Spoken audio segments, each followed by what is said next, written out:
नियताः प्रणताः स्मतां सर्वमङ्गलमाङ्गल्ये शिवे सर्वार्थसाधिके शरण्ये त्र्यम्बके गौरी नारायणी नमोऽस्तु ते।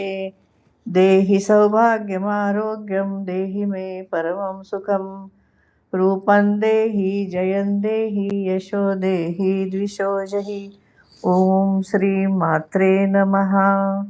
अवधूत चिंतन श्री गुरुदेव दत्त सद्गुरुनाथ महाराज की जय। जय जय रघुवीर समर्थ। आपण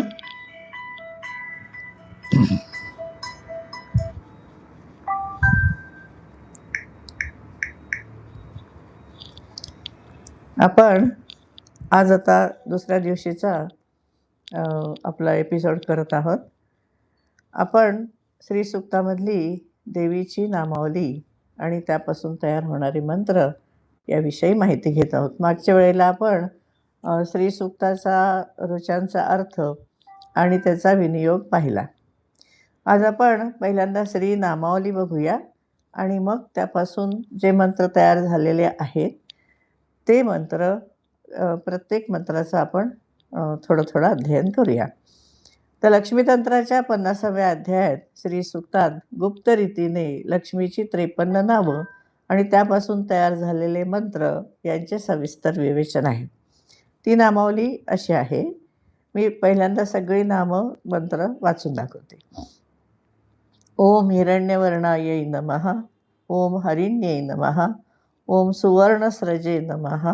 ओम रजतस्रजे नमः। ओम चंद्रायै नमः। ओम हिरण्मयै नमः। ओम लक्ष्म्यै नमः। ओम अनपगामिन्यै नमः। ओम अश्वपूर्वायै नमः। ओम रथमध्यायै नमः। ओम हस्तिनादप्रबोधिन्यै नमः। ओम श्रियै नमः। ओम मायै नमः। ओम कायै नमः। ओम देव्यै नमः। ओम सोस्मितायै नमः। ओम हिरण्यप्राकारायै नमः। ओम आर्द्रायै नमः। ओम ज्वलन्त्यै नमः। ओम तृप्तायै नमः। ओम तर्पयन्त्यै नमः। ओम पद्मे स्थितायै नमः। ओम पद्मवर्णायै नमः। ओम चंद्रायै नमः। ओम प्रभासायै नमः। ओम यशसायै नमः। ओम ज्वलन्त्यै नमः। ओम देवजुष्टायै नमः। ओम उदारायै नमः। ओम तायै नमः। ओम पद्मनेम्यै नमः। ओम आदित्यवर्णायै नमः। ओम कीर्त्यै नमः। ओम रुद्ध्यै नमः। ओम गन्धद्वारायै नमः। ओम दुराधर्षायै नमः। ओम नित्यपुष्टायै नमः। ओम करीषिण्यै नमः। ओम ईश्वर्यै नमः। ओम मनसक्कामाय नमः। ओम वाच आकुत्यै नमः। ओम सत्याय नमः। ओम पशूनां रूपाय नमः। ओम अन्नस्य यशसे नमः। ओम मात्रे नमः। ओम पद्ममालिन्यै नमः। ओम पुष्करिण्यै नमः। ओम यष्टये नमः।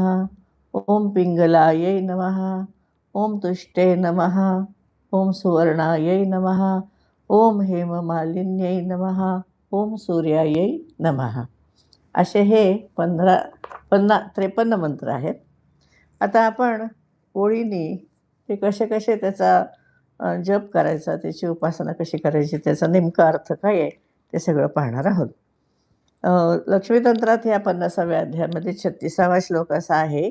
सूक्तेस्मिन् मम नामानि पंचाशत्त्रीणि चाप्युत तेषां निरुक्तिं मत्तस्त्वं शृणु जंभनिषूदन।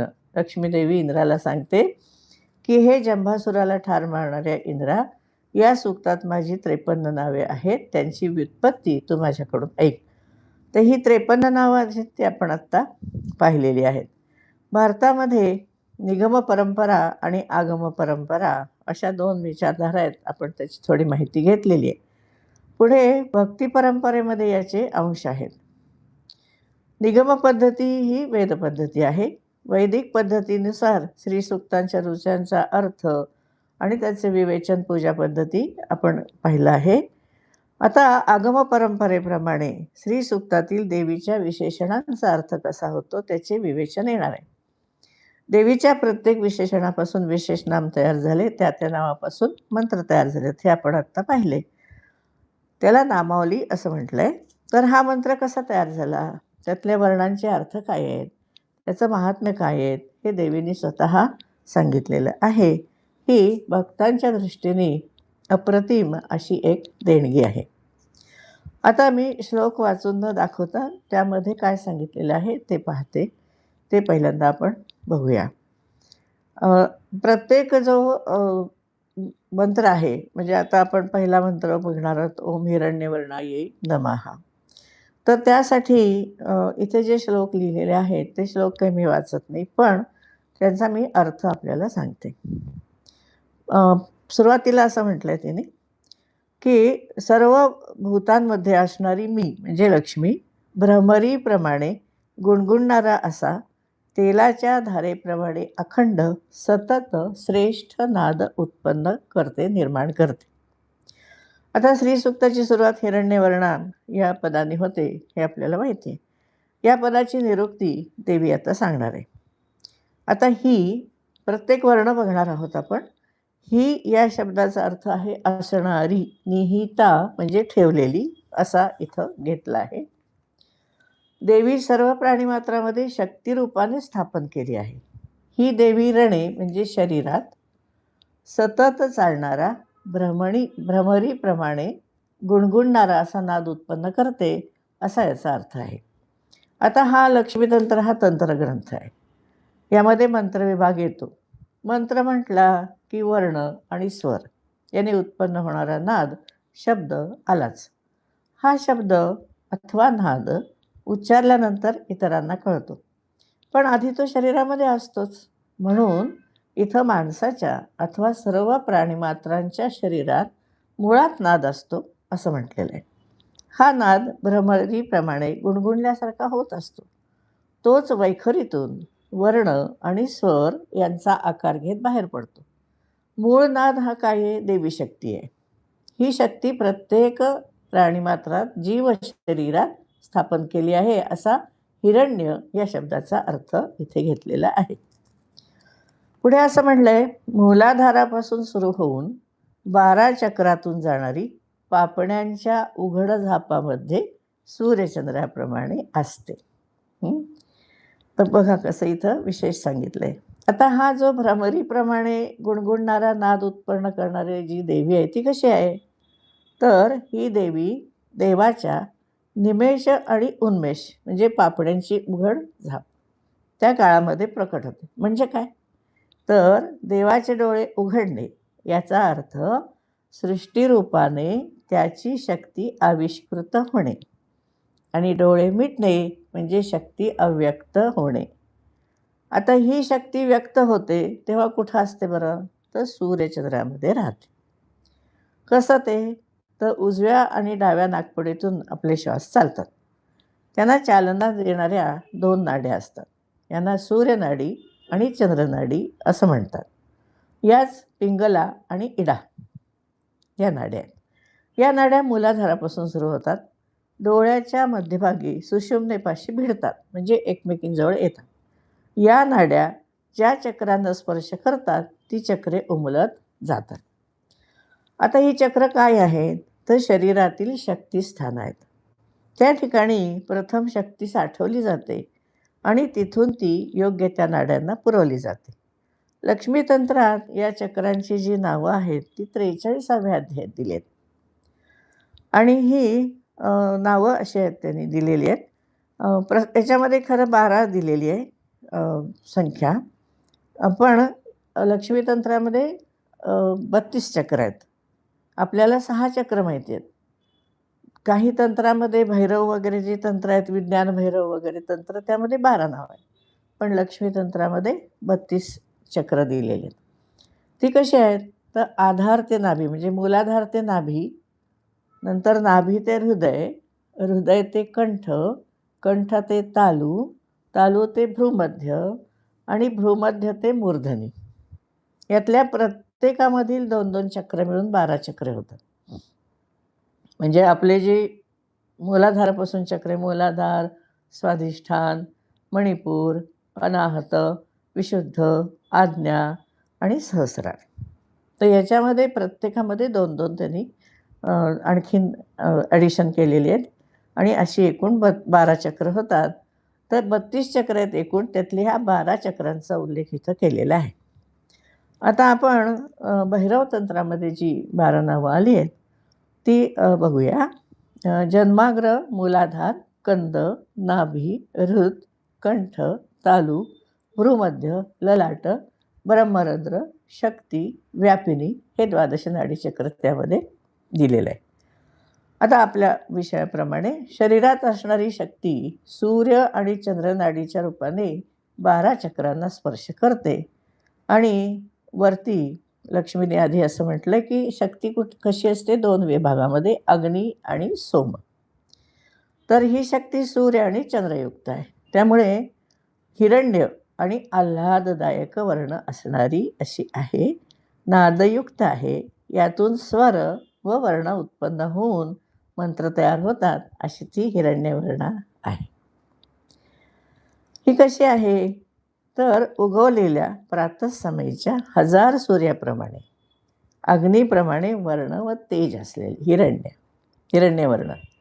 मूलाधार चक्रापासून निघून तिथे कशी असते ती शांता किंवा परा किंवा पश्चात म्हणजे पश्चंती. म्हणजे मूलाधारापासून जी निघाली ती परावाणी शांता असं म्हटलंय तिला. दुसरी पश्चंती, तिसरी मध्यमा आणि वैखरी.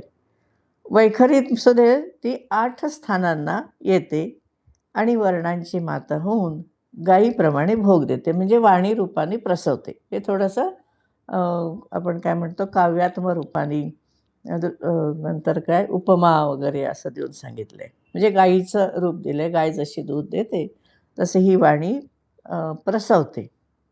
वर्ण जे आहेत ती वाणी रूपाने प्रसवते.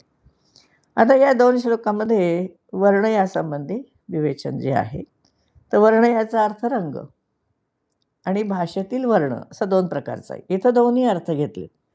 उगवत्या सूर्याचा रंग अरुण, पण हजारो सूर्य उगवल्यानंतर जसा तेजस्वी दिसेल तसा, पण दाहक नाही. चंद्राप्रमाणे शीतल आहे अशी ती शक्ती आहे. ती नादयुक्त आहे.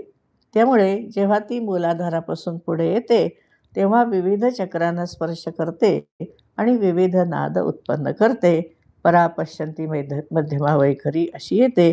तेव्हा त्या त्या चक्रातील वर्ण उच्चारले जातात. वैखरीमध्ये आल्यानंतर काय होतं? तर कंठ, दंत, तालू, जिव्हा, ओष्ठ, मूर्धा, कपाल, नासिका या 8 स्थानांना ती स्पर्श करते. त्यामुळे 8 प्रकारे शब्द उच्चारले जातात. प्रथमा ते संबोधन आपल्याला विभक्ती माहिती आहेत. त्याचे प्रत्यय लागून सुद्धा 8 प्रकार होतात.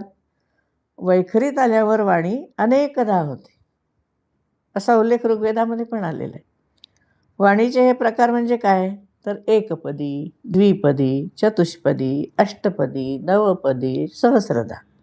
अष्टपदीवर जेव्हा भाष्य करतात तेव्हा सायणाचार्य म्हणतात की 7 व्याहृतींच्या सह प्रणव म्हणजे ओम भूः भुवः स्वः महः जनः तपः सत्यम किंवा पंचमहाभूत मन, बुद्धी, अहंकार अशी 8 प्रकृती असा अर्थ केला. आता वैखरीतील वाणीची जी विविधता आहे त्यांनी लक्ष्मी म्हणते की मी नादमय असल्याने वर्णांची माता आहे. या वर्णोच्चारामुळे वेगवेगळे भोग मिळतात. वर्णापासून मंत्र तयार होतात. त्या मंत्रापासून वेगवेगळी शक्ती जागृत होते. ती शक्ती त्यानुसार भोग देते. म्हणून लक्ष्मीने इथं गायीचा दृष्टांत दिलाय. गाय जशी वासराच्या स्पर्शाने पाणावते आणि दूध देते, तसं सूर्यचंद्र शक्तीने स्पर्श केल्याने वर्ण उच्चारले जाऊन मंत्ररूप मधुर दूध मिळून उपभोग घेता येतो. म्हणून आता श्रीसूक्ताचा जो पहिला शब्द हिरण्यवर्ण आहे त्या शब्दाचा तंत्रदृष्ट्या अर्थ आपण इथे पाहिला. देवी ही परब्रह्माची मूळ शक्ती आहे. ती मनुष्य किंवा जीव शरीरात सूर्यचंद्र रूपाने आहे. तिचा रंग हिरण्य म्हणजे सुवर्णासारखा आहे आणि नाद उत्पन्न करण्याचं सामर्थ्य त्या शक्तीमध्ये आहे. आता हा मंत्र जो झालेला आहे तो कसा आहे, तर उदार बुद्धी असलेला प्रजापती हिरण्यवर्णा या नावाने माझी स्तुती करून माझी कृपा प्राप्त झाल्याने योग्यांच्या धर्माचं विवेचन करता झाला. आता लक्ष्मी देवी ह्या हिरण्यवर्णा शब्दाचा प्रभाव दाखवते. कोणी केला याचा जप, तर प्रजापती ब्रह्मदेवाने हिरण्यवर्ण या नावाने तिची स्तुती केली. ब्रह्मदेवाच्या तपाने देवी प्रसन्न झाली आणि तिचा प्रसाद म्हणून ब्रह्मदेवाला योग्यांच्या धर्माचे ज्ञान सांगता आले.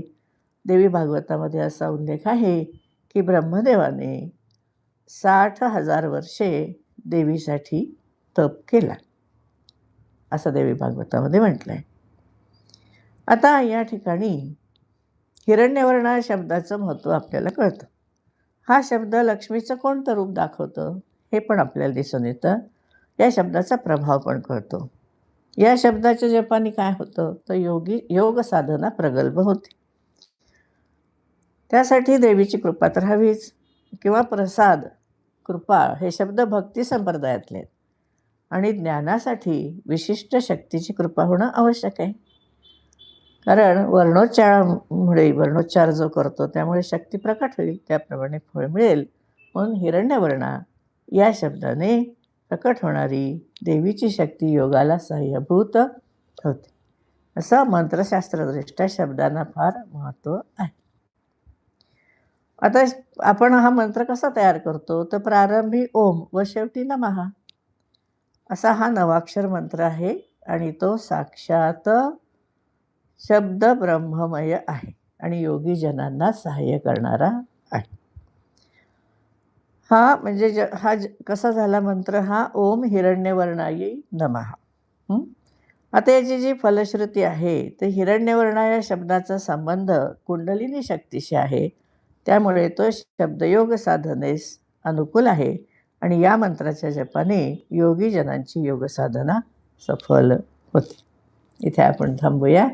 धन्यवाद. सर्वे भवन्तु सुखिनः, सर्वे सन्तु निरामयाः, सर्वे भद्राणि पश्यन्तु, मा कश्चित् दुःखभाग् भवेत्. ओम शांती शांती शांती. उद्या आपण पुढचा मंत्र बघूया. धन्यवाद.